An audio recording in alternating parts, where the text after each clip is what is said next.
तो भाई लोग, डेडपूल से लेके ब्रेक करते हैं अब नए कंटेंट की बात। फिल्मी न्यूज का सिलसिला नहीं रुकेगा जब तक योगीपीडिया का हो साथ। हेलो, मेरा नाम है योगी और हमारी मुलाकात बार बार होगी। शुरुआत फिर से एक बार कल्कि से।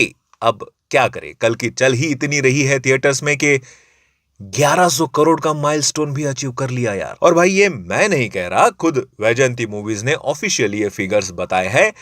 लेकिन बात सिर्फ इतनी ही नहीं है। नितिन जियानी चौधरी जो कल्कि के प्रोडक्शन डिजाइनर है, उन्होंने रिसेंट इंटरव्यू में कुछ इंटरेस्टिंग बातें बताई है अबाउट कॉम्प्लेक्स। उन्होंने बताया है कि टोटल 7 कॉम्प्लेक्स है दुनिया में, जिसमें से एक है काशी में जो हमने कल्कि मूवी में ही देख लिया है, और बाकी कॉम्प्लेक्स दुनिया के अलग अलग पार्ट्स में है, जैसे अफ्रीका, यूरोप एंड अमेरिका। और अलग अलग कॉम्प्लेक्स को अलग अलग यास्किन्स लीड करते हैं। साथ में ये सुप्रीम यास्किन कली तो 100% नहीं है, बल्कि ये कली को रिपोर्ट करते हैं। तो अगर ये कली नहीं है तो लास्ट में उसने कैसे वो गांडीव उठाया? तो एज पर नितिन, यास्किन एक फॉलन गॉड की तरह है। मतलब एक ऐसा गॉड जो अपनी डिवाइन पावर खो चुका है और वो अब उसे रीगेन करना चाहता है। एंड यास्किन बिल्कुल कृष्ण भगवान की तरह होगा, पर निगेटिव शेड्स में।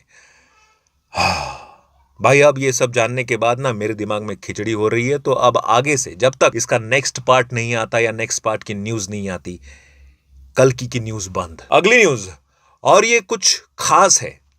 पूल और कांटे, मतलब डेडपूल और वुल्वरीन जो मस्त चल रही है थिएटर्स में, उसका मेन रीजन है इसका जबरदस्त वाला हिंदी डबिंग। पर नॉट ओनली दिस, शुरुआत होते ही डेडपूल भाई का एक मस्त वाला डांस है, और वो इतना जबरदस्त है कि आप शुरुआती क्रेडिट के साथ ही डेडपूल के डांस को भी एंजॉय करोगे।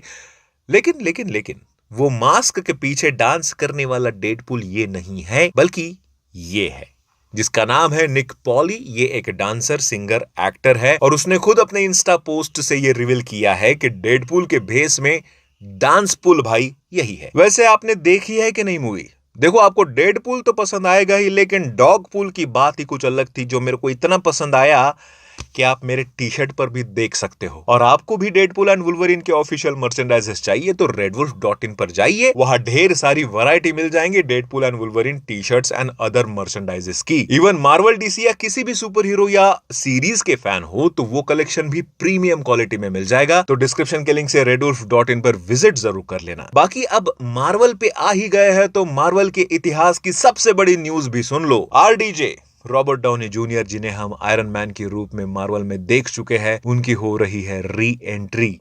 और इस खबर से सारे मार्वल फैंस पागल हो चुके हैं। But there is a twist कि वो प्ले करेंगे डॉक्टर डूम, यानी कि विलन। कॉमिक कॉन में इस इवेंट के जरिए मार्वल ने अपने बड़े बड़े पत्ते खोल दिए, जिसमें कैप्टन अमेरिका की नई मूवी, जिसका ट्रेलर हम देख चुके हैं, Thunderbolts, the fantastic four, Avengers secret wars and Avengers Doomsday, इन सब का ऐलान कर दिया है। और जैसे ही आरडीजे एज डूम रिवील हुआ, भाई साहब व्हाट अ चीयरिंग। एंड इधर भी मेरे दिल में ऐसा धक धक हो रहा था। जैसे भी हो, अब वो आयरन मैन के फेस को ही डॉक्टर डूम का कैरेक्टर कैसे बनाएंगे, ये सोचने वाली बात होगी। लेकिन मल्टीवर्स है भाई साहब, इनफाइनाइट पॉसिबिलिटीज है, तो मार्वल वाले अब कुछ भी कर सकते हैं। शायद कभी किसी मार्वल मूवी में ऋतिक रोशन एज वुल्वरीन दिख जाए तो चौंकना मत। Anyways, next news. जब से कांतारा 2 का अनाउंसमेंट वीडियो आया था, तब से सब इस फिल्म का बड़ी बेसब्री से इंतजार कर रहे थे। और रिसेंट न्यूज की माने तो कांतारा 2 की शूटिंग ऑलमोस्ट फिनिश हो गई है। पर क्योंकि कांतारा 2 में कांतारा 1 से ज्यादा वीएफएक्स और विजुअल इफेक्ट्स का काम है, तो टीम अपना पूरा समय लेगी ताकि कांतारा 2 को कांतारा 1 से सक्सेसफुल बना सके। वैसे इसकी कोई रिलीज डेट तो नहीं आई है, पर makers are aiming to release this film by summer 2025। अगली न्यूज, यश की next most anticipated movie Toxic postpone हो गई है। यस, ये मूवी पहले 10 अप्रैल 2025 को रिलीज होने वाली थी, जो अब नहीं होगी। बताया जा रहा है कि फिल्म की जो कास्ट है, जो बार बार चेंज हो रही है, जिसके चलते शूटिंग शेड्यूल में भी बार बार चेंजेस करने पड़ रहे हैं, और इसी रीजन के वजह से फिल्म वक्त पे पूरी नहीं हो पाएगी। तो मूवी को नई रिलीज डेट पे पुश करना पड़ेगा। और ये रिलीज डेट क्या होगी, इसकी भी कोई इंफॉर्मेशन अब तक मेकर्स ने नहीं दी है। वैसे रिलीज डेट से याद आया, अगली न्यूज, दंगलन का लास्ट वीक ट्रेलर आया था, जिसमें कोई भी रिलीज डेट मेंशन नहीं थी। पर मूवी के डायरेक्टर पीए रंजीत ने कुछ दिन पहले एक पोस्ट डाल के ये कंफर्म किया है कि मूवी अब रिलीज होगी 15 अगस्त को।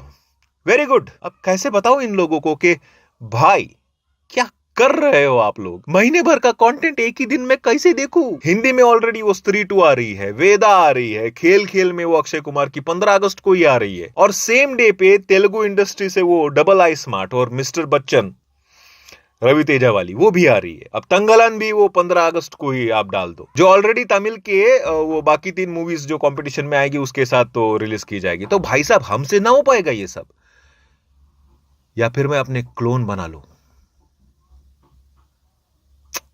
Bad idea. खैर अगली न्यूज, आरआरआर के बाद रामचरण की अगली movie S Shankar directed political thriller film game changer अब रिलीज होने वाली है दिसंबर में, क्रिसमस वीकेंड में। वैसे आपको बता दूं, एस शंकर की जो लेटेस्ट फिल्म थी इंडियन 2 वो डिजास्टर हो चुकी है, और अब मुझे गेम चेंजर के लिए डर लगने लगा है, क्योंकि जहां तक मेरा नॉलेज है ये मूवी भी इंडियन 2 की तरह ही पॉलिटिकल ड्रामा पे बेस्ड मूवी है। साथ में दिसंबर मंथ में कंपटीशन में अल्लू अर्जुन की पुष्पा 2 और आमिर खान की वो सितारे जमीन पर भी है। तो शंकर सर थोड़ा देख लेना इस बार, कहीं इंडियन 2 की तरह इस मूवी को भी ट्रिम ना करना पड़े।